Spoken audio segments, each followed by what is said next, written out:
नमस्कार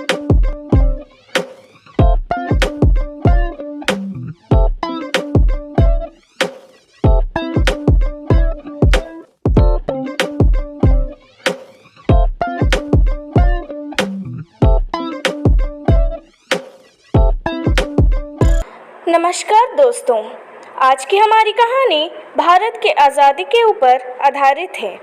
इस कहानी में आप सब ये जान सकेंगे कि आखिर हमारा देश भारत किन कठिनाइयों से गुजर के आज़ाद हुआ था और हमारे कौन कौन से वीरों को इस देश के लिए अपनी जान गंवानी पड़ी थी और कैसे अंग्रेज़ों ने भारतवासियों पर अत्याचार किया था। आज़ादी की कहानी।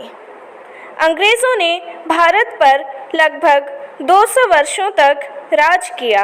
1757 से ही भारतीयों और अंग्रेज़ों के बीच संघर्ष का उल्लेख मिलता है। अंग्रेज़ भारतीयों को आपस में लड़ाकर राज करना चाहते थे। प्लासी के युद्ध में उन्होंने ऐसा ही किया। बंगाल के शासक सिराजुद्दौला के सेनापति मुज़फ़्फ़र को रॉबर्ट क्लाइव ने अपनी ओर मिला लिया। उसकी गद्दारी के कारण ही अंग्रेज़ सफल रहे। प्रारंभ से ही अंग्रेज़ों के मन में खोट था। वे सिर्फ अपना ही फ़ायदा सोचते थे।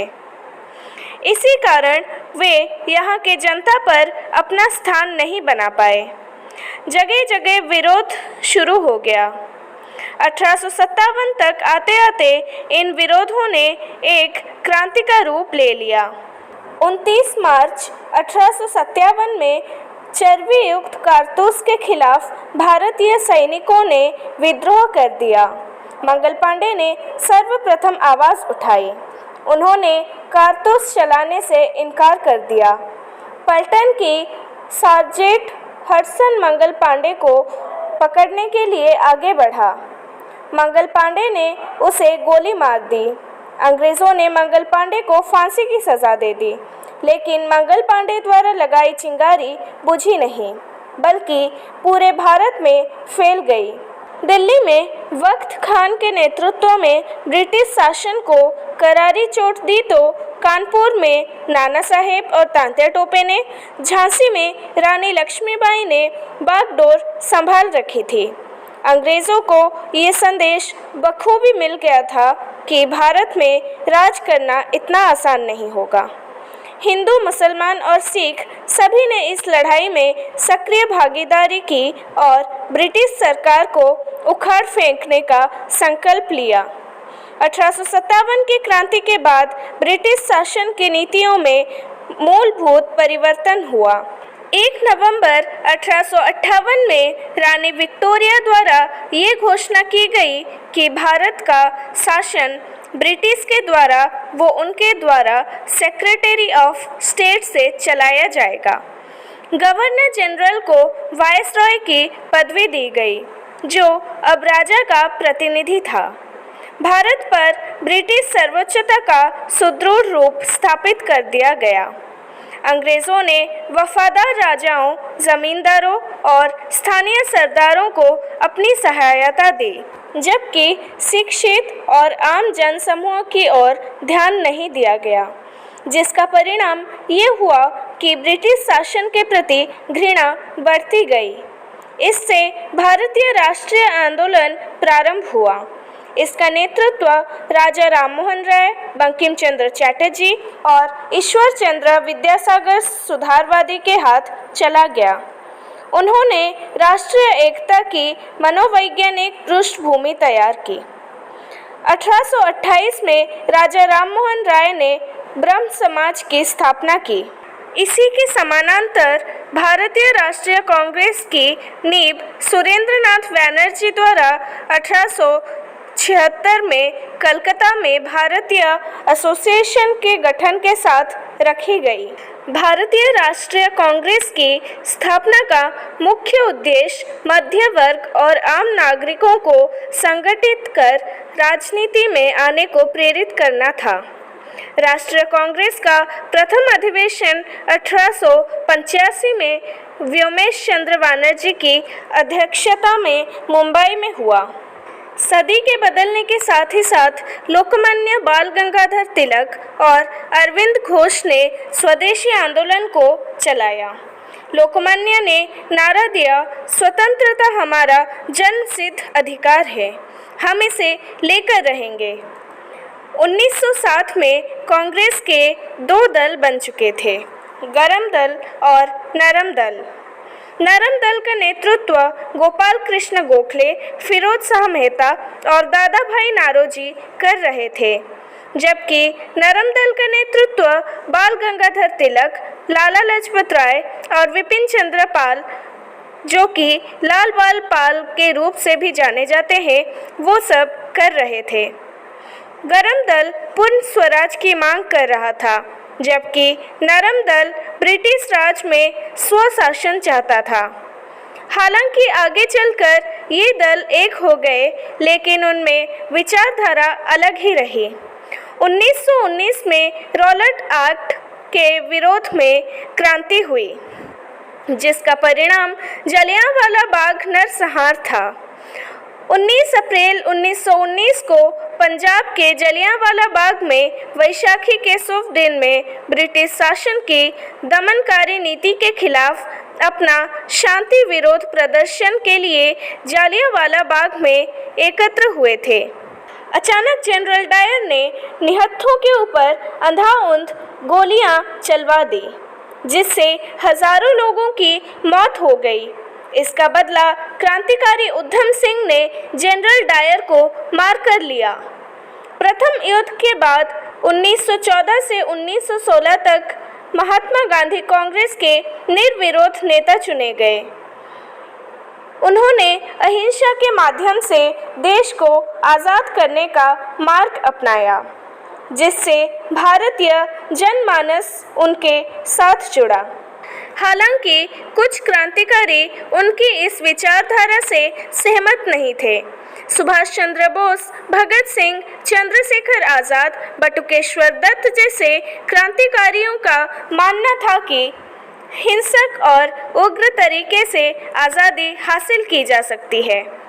1920 से 1922 तक भारतीय राष्ट्रीय कांग्रेस ने असहयोग आंदोलन चलाया, जिससे भारतीय स्वतंत्रता को एक नई ऊर्जा मिली। साइमन कमीशन 1927 में भारत में सुधार लाने के उद्देश्य से भारत में भेजा गया। इसमें भारत का एक भी सदस्य नहीं था। स्वराज के बारे में कोई जिक्र नहीं था, जिससे आम जनता भड़क गई। मुस्लिम लीग और लाला लाजपत राय ने इसका बहिष्कार किया। इसमें आने वाले जनसमूहों पर अंग्रेजों द्वारा लाठी बरसाई गई, जिससे शेर पंजाब लाला लाजपत राय को गंभीर चोटें आई और वह शहीद हो गए।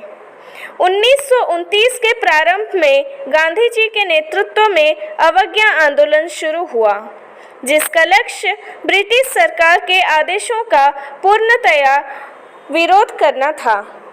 ये भी निश्चित किया गया कि भारत 26 जनवरी 1930 को स्वतंत्रता दिवस मनाएगी। पूरे भारत में बैठकें आयोजित की गई। कांग्रेस द्वारा झंडा फहराया गया। ब्रिटिश सरकार ने इस आंदोलन को पूर्णतया दबाने का प्रयास किया। गांधी और नेहरू समेत हजारों लोग जेल में डाल दिए गए।